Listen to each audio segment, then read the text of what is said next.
Hi, I'm Randy Hollenbeck, and this is the Music Roundtable.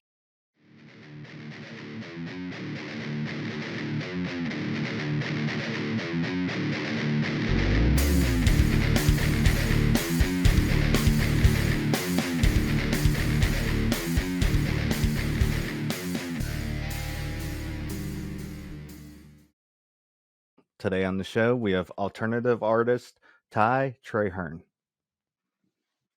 What's up, man? How are you?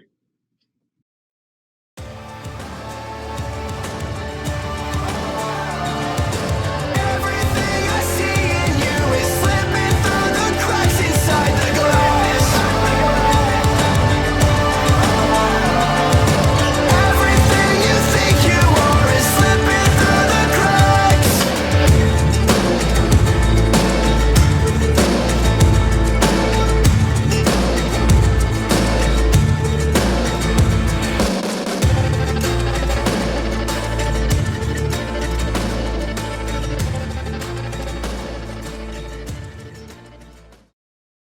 I want to start out by going into your history. How did you get into music? What age did you start?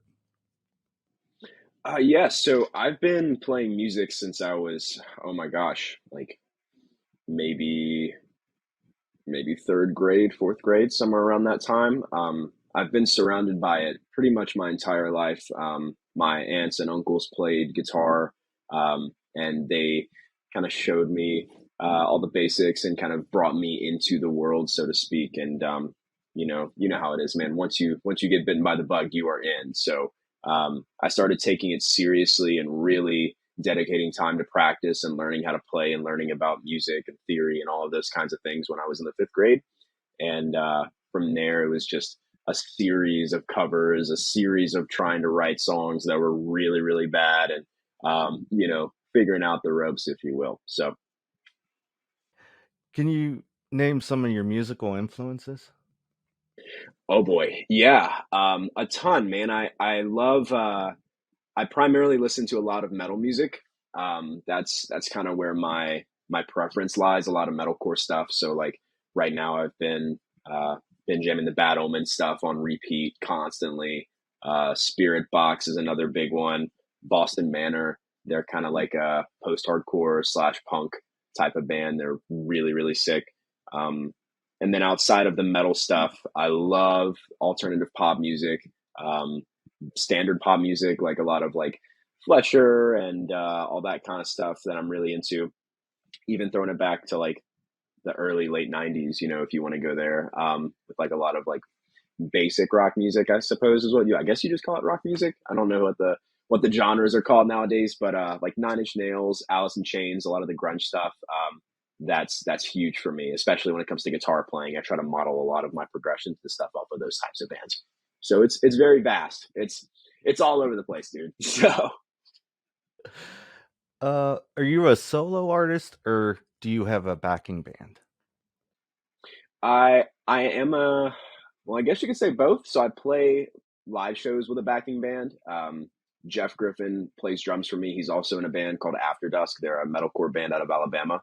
And my guitar player, Jeffrey Fisher, who is affiliated with Rogue, which is another kind of like a progressive metalcore band out of Louisiana, and his solo project, The Arbitrary. We play all the live shows together. But as far as the artist itself, it would just be me. It would be a solo project. So I write all of the songs. I handle all the marketing. I handle all of the creative visual aspects of everything. It's all one big brainchild. So Okay, so you would go into the studio and you would do it all yourself, and then they're kind of like your live band.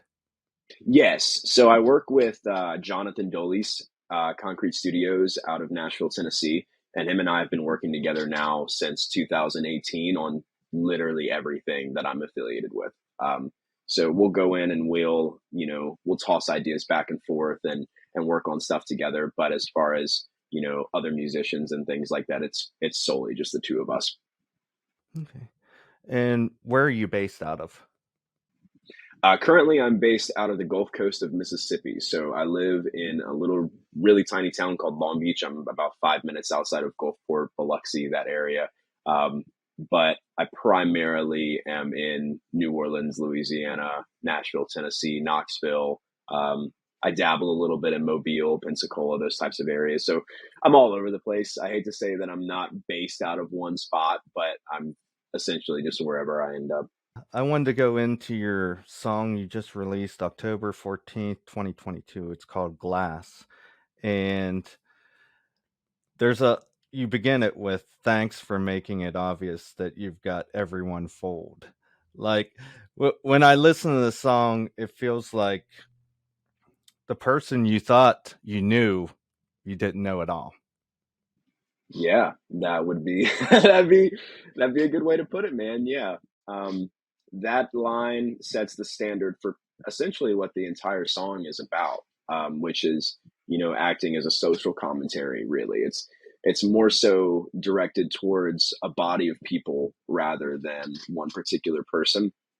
The person that, the listener might imagine, fills that space, if that makes any sense. So yeah, I think that one's pretty direct and to the point. Everything you think you are is slipping through the cracks.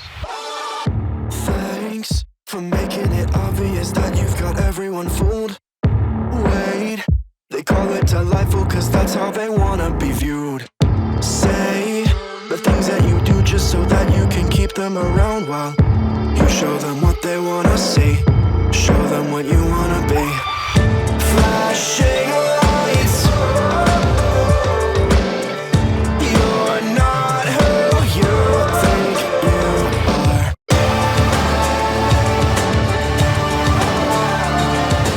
Everything I see in you is slipping through the cracks inside the glass. Everything you think you are is slipping through the cracks. Like when you go into the studio, do you usually have something that you have written or do you make it up in the studio?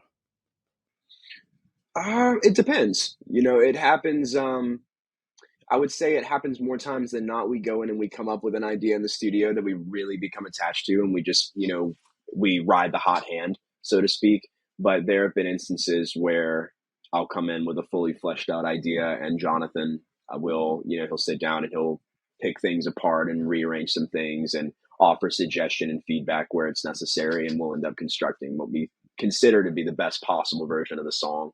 Um, every decision that we make, whether it's predetermined or whether it's completely random and just in the heat of the moment, we do it with the intention of crafting ideally the best song that we can. So um, yeah, I know this one, Glass, was maybe like a 2 to 3 minute voice memo of a guitar progression, and then we went into the studio and created everything from scratch. So all of the production, all of the electronic elements, all the vocal melodies I co-wrote with my friend Elijah Witt from a band called Cane Hill.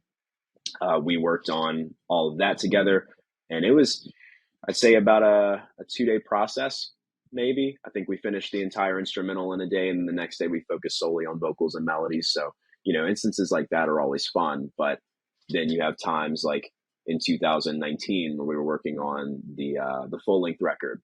We would go in and work on a couple of songs there, and I had those songs written for months. Because I had so much time, I was able to just spend working on them, which is kind of ironic. If you think about it, like you would imagine that in 2020, with the year that we had, that you would have way more time to like, oh, okay, I'm going to sit down and spend 9, 10 months writing songs. But I think we were all just trying to figure out what the hell was happening, and trying to figure out how everybody was interacting with each other, and learning a lot about our social climate. That writing was kind of on the back burner for me. You know what I mean? Like that's what this whole song is essentially talking about, is what my experience was with finding out what people were really about during that year, seeing what people really believed in, how people treated others, how people made themselves out to be somebody that they really aren't, especially when it comes to things like social media and your platforms. And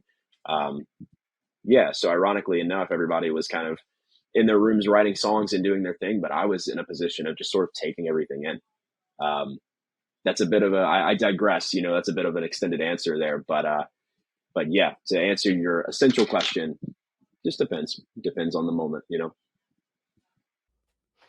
Yeah, I know a lot of people during the lockdown, they were like primarily focused on like marketing and trying to create their brand during that time. Yeah, absolutely. Well, man, we had just finished up the record, and we were planning on releasing it a lot earlier than we did. The full length came out in October 2020, and we started the rollout for everything in the summer. But we all got the news of the pandemic in March, I believe, is when everything really started to kind of take shape and happen, and everything was thrown for a loop. A lot of my friends and a lot of other artists that I know, they were scrambling to get things out because they were like, oh, this is the opportunity. We need to get together and write, and we need to figure all this out. So whenever this is passed, we'll be able to come out of the gate and we'll be great. But we had already finished everything. So at that point, it was like, well, we just have this album that we're sitting on, and we have all this free time, and we're debating more so on, not what we're going to create, but how are we going to present what we've created, and is this the right time to do so? And we were able to kind of ride that for the year, while I was able to just observe and take everything in, and evaluate the humanity behind everything, if that makes sense. Like, again, figure out what people are about, figure out how emotionally I'm responding to everything that's happening, and then coming out of that into early 2021, that's when we began the writing process, working on the new songs and using that experience as sort of a Kickstarter to what we would create. What do you have planned for the rest of the year, for the next 2 months? For the next 2 months, let's see, we're in November. So right now we just put out the single. We're going to see where that goes. We're, looking at how people respond to it. So far, we've had a pretty positive response, which I'm so grateful for.